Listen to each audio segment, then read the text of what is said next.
Atlanta, à la fin du 19e siècle, ne ressemble pas à une ville tournée vers l'avenir avec confiance. Elle respire encore la fatigue d'une nation qui s'est déchirée, puis recousue trop vite, laissant derrière elle des corps meurtris, des esprits instables et une douleur diffuse qui traverse toutes les couches de la société. La guerre de sécession est terminée depuis des années, mais ses conséquences demeurent visibles dans les rues poussiéreuses, dans les regards tendus et dans les pharmacies où l'on cherche moins le confort que le soulagement. Les maux de tête, l'épuisement nerveux et les douleurs chroniques font partie du quotidien, et la médecine de l'époque offre peu de réponses fiables. Dans cette atmosphère lourde, la figure de John Stice Pemberton n'a rien de celle d'un visionnaire rêvant de succès mondial. C'est un pharmacien et chimiste formé à la rigueur scientifique, mais profondément marqué par la guerre. Il porte en lui des blessures visibles et invisibles, et comme beaucoup de ses contemporains, il a appris à vivre avec une douleur persistante qui ne disparaît jamais vraiment. Les remèdes disponibles sont imparfaits, souvent dangereux, et la morphine, autrefois considérée comme un miracle, s'est transformée en piège silencieux dont Pemberton connaît trop bien le prix. Dans son espace de travail, modeste et saturé d'odeurs d'alcool, de plantes et d'encre, il ne cherche pas à créer une boisson de plaisir ni un symbole culturel. Son objectif est bien plus étroit et profondément personnel. Il veut apaiser la souffrance, calmer la pression qui écrase les tempes, offrir un répit à ceux qui, comme lui, vivent avec un corps qui ne leur obéit plus complètement. Chaque mélange, chaque ajustement de formule est guidé par cette intention simple et presque désespérée. Trouver quelque chose qui fonctionne quand tout le reste échoue. L'Amérique de cette époque est envahie par les remèdes brevetés, des potions vendues avec des promesses imprimées en lettres élégantes, censées guérir presque tout. Pourtant, Pemberton n'est pas un charlatan animé par la seule ambition commerciale. Il croit encore que la précision et l'observation peuvent produire un résultat honnête, même dans un marché saturé de discours exagérés.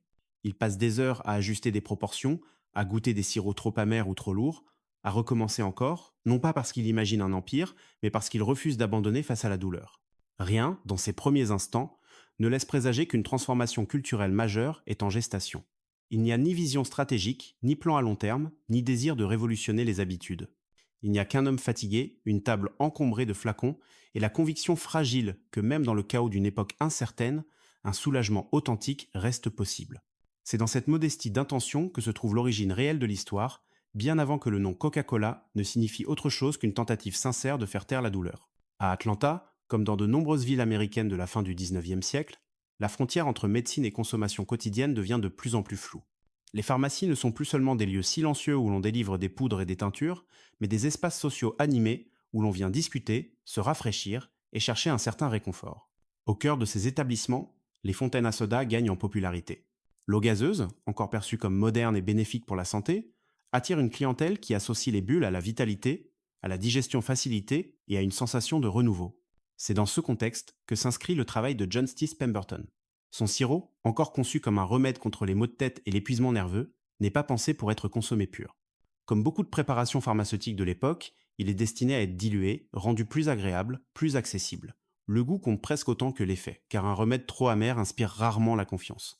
Pemberton le sait, et il cherche un équilibre délicat entre efficacité et acceptabilité, convaincu qu'un produit rejeté par les sens ne peut remplir sa mission. Autour de lui, l'industrie des médicaments brevetés prospère grâce à des promesses larges et parfois trompeuses. Les journaux regorgent de publicités vantant des élixirs capables de soulager la fatigue, la mélancolie, l'indigestion ou des troubles que personne ne sait vraiment nommer. Cette abondance crée une concurrence féroce, où survivre exige non seulement une formule crédible, mais aussi une adaptation aux habitudes des consommateurs. Dans les pharmacies d'Atlanta, ces habitudes évoluent rapidement, et le rituel de boire quelque chose de frais au comptoir devient presque aussi important que l'acte de se soigner. Pemberton observe ce monde sans encore en tirer de conclusion définitive. Son sirop, sombre et aromatique, trouve naturellement sa place derrière le comptoir, parmi d'autres préparations liquides prêtes à être mélangées. À ce stade, rien n'a changé dans son intention. Il n'a pas renoncé à l'idée d'un remède, et il n'imagine pas que son travail puisse dépasser ce cadre. Pourtant, sans qu'il en soit pleinement conscient, les conditions sont réunies pour qu'un simple choix pratique transforme la fonction même de sa création. Le sirop existe désormais à l'intersection de deux univers. D'un côté, celui de la médecine, avec ses attentes de soulagement et de sérieux, de l'autre, celui de la consommation émergente, où le plaisir, la fraîcheur et la convivialité prennent une place croissante. Cette tension silencieuse prépare le terrain pour une déviation minuscule, presque insignifiante en apparence, mais capable de faire basculer l'histoire dans une direction totalement imprévue. Le moment décisif ne survient ni dans un laboratoire, ni au terme d'une longue réflexion théorique, mais au comptoir d'une pharmacie, dans le rythme ordinaire du service quotidien. Le sirop de John Stice Pemberton est prêt à être dilué et servi, comme tant d'autres préparations de l'époque. Traditionnellement, on l'aurait mélangé avec de l'eau simple, produisant une boisson fonctionnelle, fidèle à son rôle de remède. Pourtant, dans l'environnement animé des fontaines à soda, l'eau gazeuse est plus accessible, plus attrayante et déjà associée, dans l'esprit des clients, à une forme de bien, être moderne. Lorsque le sirop rencontre l'eau carbonatée, rien ne semble extraordinaire au premier regard. Il ne s'agit pas d'un geste solennel, ni d'une décision consciente destinée à transformer le produit. C'est un choix pratique, presque automatique, guidé par l'habitude et la disponibilité. Mais l'effet est immédiat et impossible à ignorer. Les bulles soulèvent les arômes, adoucissent l'amertume et transforment la texture en une expérience plus légère, plus agréable, presque réjouissante. Le liquide, jusque-là associé à la contrainte du soin, devient soudainement désirable. Les clients réagissent sans discours théorique, uniquement par leur sens. Ils remarquent que la boisson est meilleure, qu'elle se boit avec plaisir et qu'elle ne ressemble plus à un médicament que l'on tolère, mais à quelque chose que l'on choisit. Certains reviennent non pas parce qu'ils souffrent, mais parce qu'ils se souviennent de cette sensation de fraîcheur et de clarté. Sans déclaration officielle, sans rupture visible, la fonction du sirop commence à glisser lentement. Il ne cesse pas immédiatement d'être un remède, mais il acquiert une nouvelle identité, fondée sur l'envie plutôt que sur la nécessité. Pour Pemberton, cette transformation se révèle progressivement. Il constate que son produit est demandé à nouveau, non pour soulager une douleur précise, mais pour retrouver un moment agréable. Ce constat n'est pas le fruit d'une stratégie, mais d'une observation attentive. Il comprend que quelque chose s'est déplacé, que le contexte d'utilisation a modifié la perception même de sa création. Ce n'est pas la formule qui a changé, mais le regard porté sur elle.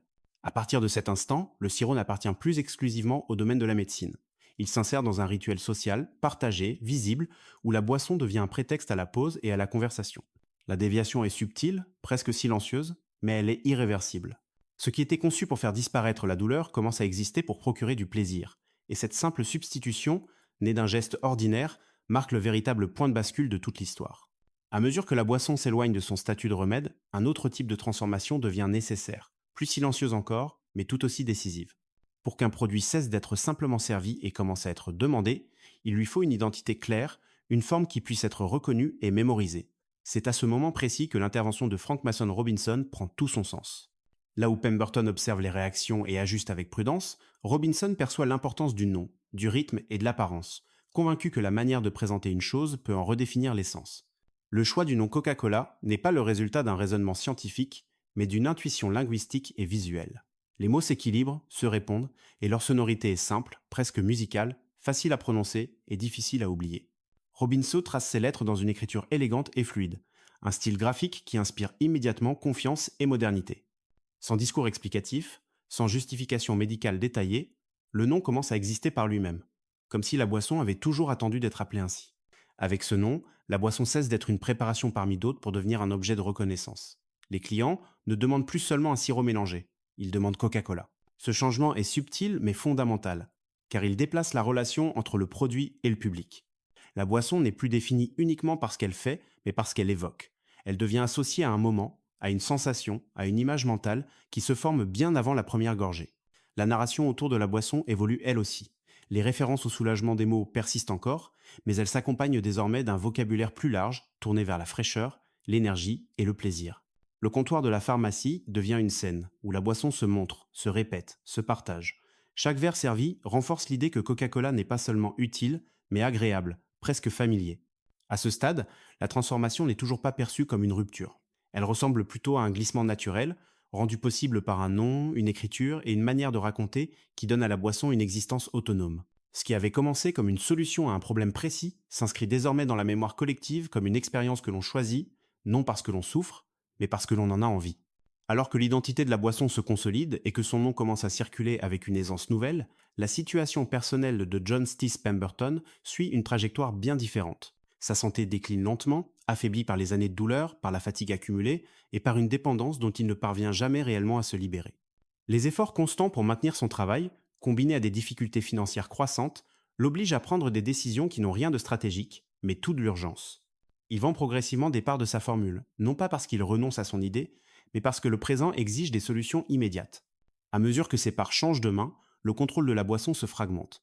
Elle n'appartient plus pleinement à son créateur, et cette perte d'unité ouvre la porte à une interprétation nouvelle de son potentiel. Pemberton reste attaché à l'idée d'un produit honnête, mais il n'a ni la force, ni les moyens de structurer son développement à grande échelle. Son regard demeure celui d'un pharmacien, attentif aux réactions individuelles, là où le monde autour de lui commence à penser en termes de répétition et de diffusion. C'est dans ce contexte qu'apparaît Asa Griggs Candler, un homme dont la vision diffère radicalement de celle de Pemberton. Là où le créateur voit une formule née de l'observation et de la nécessité, Kendler perçoit un système en devenir. Il ne s'intéresse pas principalement à l'origine médicale de la boisson, mais à sa capacité à être reproduite fidèlement, servie de la même manière et reconnue instantanément, quel que soit le lieu. Pour lui, Coca-Cola n'est pas une réponse à une douleur particulière, mais une expérience stable pouvant être intégrée au quotidien de milliers, puis de millions de personnes. Cette différence de perspective marque un tournant irréversible. Ce qui avait émergé par accident et intuition commence à être organisé, rationalisé et préparé pour l'expansion. Pemberton, affaibli, assiste en périphérie à cette évolution, conscient que sa création lui échappe mais incapable de l'arrêter. Le passage de relais ne se fait pas par un acte symbolique clair, mais par une accumulation de choix pratiques dictés par la réalité économique et humaine. À partir de ce moment, la boisson n'est plus seulement façonnée par ceux qui l'ont imaginée, mais par ceux qui savent comment la faire durer. L'accident initial, qui avait transformé un remède en boisson agréable, entre dans une nouvelle phase, celle où la structure et la répétition prennent le relais de l'improvisation. C'est ainsi que Coca-Cola commence à quitter définitivement le monde fragile de l'invention personnelle pour entrer dans celui beaucoup plus vaste de l'organisation et de la diffusion à grande échelle. Lorsque Asa Griggs Candler prend progressivement le contrôle effectif de Coca-Cola, la boisson entre dans une phase entièrement nouvelle de son existence. Elle cesse d'évoluer au gré des circonstances pour devenir un produit structuré, reproductible et reconnaissable, destiné à être consommé de la même manière, jour après jour, lieu après lieu. Là où l'accident et l'intuition avaient dominé les débuts, la cohérence et la discipline deviennent désormais les forces motrices. Candler comprend que la survie de Coca-Cola ne dépend plus de son origine, mais de sa capacité à rester identique dans l'expérience qu'elle offre. Sous son impulsion, la production du sirop se standardise. Les proportions, les méthodes de fabrication et les circuits de distribution sont pensés pour éliminer les variations et instaurer une confiance implicite. Un verre de Coca-Cola doit avoir le même goût à Atlanta que dans une autre ville, servi dans les mêmes conditions, avec la même promesse de fraîcheur. Cette constance transforme la boisson en repère familier, un élément stable dans un monde américain en pleine mutation industrielle et sociale. La communication joue également un rôle central dans cette transformation. Les publicités se multiplient, non pas pour rappeler les vertus médicales du produit, mais pour l'ancrer dans la vie quotidienne. Coca-Cola est présenté comme un compagnon de la pause, un moment de respiration dans une journée chargée, une boisson que l'on choisit non parce que l'on va mal, mais parce que l'on veut se sentir bien. Progressivement, toute référence directe à la douleur ou au traitement s'estompe, jusqu'à devenir secondaire, puis presque invisible. À mesure que la boisson se diffuse au-delà d'Atlanta, elle se détache définitivement de la pharmacie pour s'installer dans les habitudes sociales. Elle est consommée dans des lieux de rencontre, associés à la chaleur, à la convivialité et à une certaine idée de modernité. Cette migration du comptoir médical vers l'espace public marque la rupture finale avec l'intention initiale de Pemberton. Coca-Cola n'est plus un produit que l'on prend pour corriger un déséquilibre, mais un élément que l'on intègre volontairement à son mode de vie. Ainsi, sans modification radicale de sa formule, la boisson achève sa métamorphose. Ce qui était né d'un besoin précis devient une habitude collective, soutenue par la répétition et la reconnaissance. L'invention accidentelle est désormais entièrement absorbée par la culture qui l'a adoptée, prête à franchir les frontières et à s'inscrire durablement dans le quotidien, non plus comme un remède, mais comme une évidence. Avec le recul, ce qui frappe le plus dans l'histoire de Coca-Cola n'est pas sa réussite mondiale, ni la puissance de sa marque, mais la manière dont sa fonction originelle s'est dissoute presque sans résistance. Ce qui avait été conçu comme un soulagement pour la douleur et l'épuisement est devenu, par une suite de choix ordinaires et de circonstances favorables, un rituel quotidien détaché de toute nécessité médicale. La boisson n'a pas été inventée pour créer du plaisir, mais elle a survécu précisément parce que les gens ont décidé de l'aimer, de la choisir librement, sans justification autre que la sensation qu'elle procurait. Cette trajectoire révèle une vérité plus large sur les inventions dites accidentelles. Elles ne naissent pas seulement d'erreur ou de hasard, mais de la rencontre entre un objet et une société prête à lui attribuer un nouveau sens. La formule de Pemberton n'a presque pas changé, mais son usage, lui, a été entièrement réécrit par le contexte culturel, par les habitudes émergentes et par la manière dont les individus ont intégré la boisson dans leur quotidien. Coca-Cola n'a pas échoué en tant que remède, il a simplement cessé d'être nécessaire dans ce rôle, remplacé par une fonction plus vaste et plus durable. En ce sens, l'histoire de Coca-Cola n'est pas celle d'un génie solitaire ni celle d'une stratégie parfaite, mais celle d'un glissement progressif entre besoin et désir. Elle montre à quel point la société participe activement à la définition des objets qu'elle consomme, parfois bien plus que leur créateur. Une invention peut changer le monde non pas parce qu'elle accomplit exactement ce pourquoi elle a été conçue, mais parce qu'elle trouve une place inattendue dans la vie des gens, une place qu'aucun plan initial n'aurait pu prévoir. Coca-Cola demeure ainsi un symbole discret mais puissant de cette dynamique, rappelant que certaines des influences les plus profondes de la modernité sont nées non de visions grandioses, mais de décisions banales, répétées jusqu'à devenir naturelles. Derrière chaque boisson servie, il subsiste l'ombre d'un pharmacien fatigué qui cherchait simplement à apaiser la douleur, sans jamais imaginer que son travail deviendrait un langage universel de pause, de fraîcheur et de familiarité. Merci d'avoir suivi cette histoire jusqu'à la fin et dites-nous ce que vous pensez de cette invention accidentelle et de son impact en laissant votre avis dans les commentaires.